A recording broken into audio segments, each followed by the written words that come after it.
Quand quelqu'un il dit une halakha, c'est-à-dire une règle de comportement, il nous donne quelque chose à faire, par exemple dans la cacheroute, dans des bénédictions, dans des choses, il dit voilà comment il faut faire. Et il y en a qui disent non, le contraire. Bien que maintenant les paroles des deux, elles sont vraies, mais en fait, il y en a un qui va être retenu que son avis dans l'action, et l'autre, on ne va pas retenir son avis. Mais le fait qu'on ne retient pas son avis, ça ne veut pas dire que ce n'est pas vrai. C'est vrai, mais ce n'est pas contextuel. C'est tout. C'est le contexte qui n'est pas adapté. Mais la chose, elle est vraie. Et quand maintenant il y aura une évolution de contexte, alors la chose, elle deviendra aussi pratiquement réalisable. Donc il y a beaucoup de halakhot comme ça qui changent complètement quand vous changez un paramètre. Par exemple, des fois il peut y avoir une question sur un poulet. Par exemple, on est en train de cachériser un poulet, on voit il y a un problème, donc on va demander à un rave. Maintenant, le rave, il va demander à la personne, est-ce que c'est une personne aisée ou c'est une personne pauvre? Maintenant, si c'est une personne pauvre, il va aller au maximum de pouvoir permettre le poulet. Parce qu'il sait que cette personne est pauvre, que ça va être difficile pour elle d'acheter un autre poulet.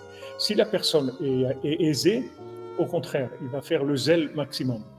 Donc, vous voyez que maintenant, vous allez vous demander, maintenant, je veux savoir, ce poulet-là, il est cachère ou il n'est pas cachère? En fait, ça dépend qui tu es. Ça dépend qui tu es. Si tu es pauvre, il est cachère. Si tu es aisé, il n'est pas cachère.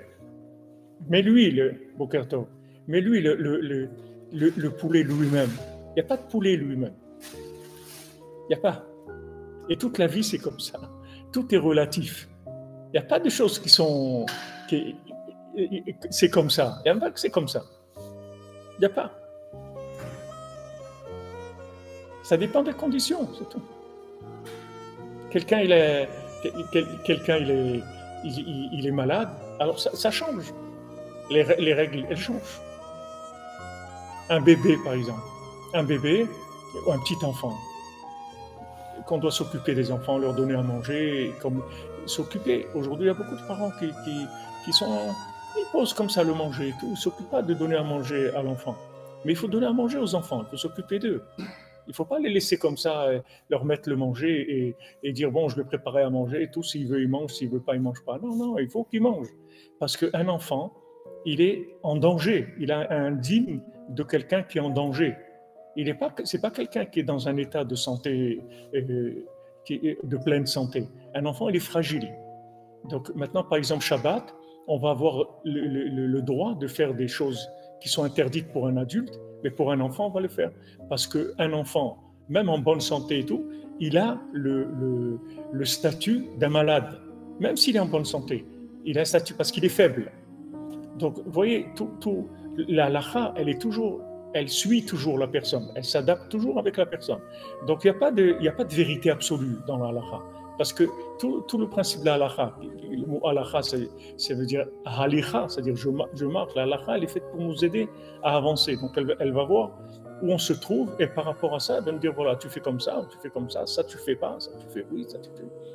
Donc, quand on voit des avis qui sont opposés, il faut savoir que ce n'est pas parce qu'ils sont opposés qu'il y en a un qui est faux.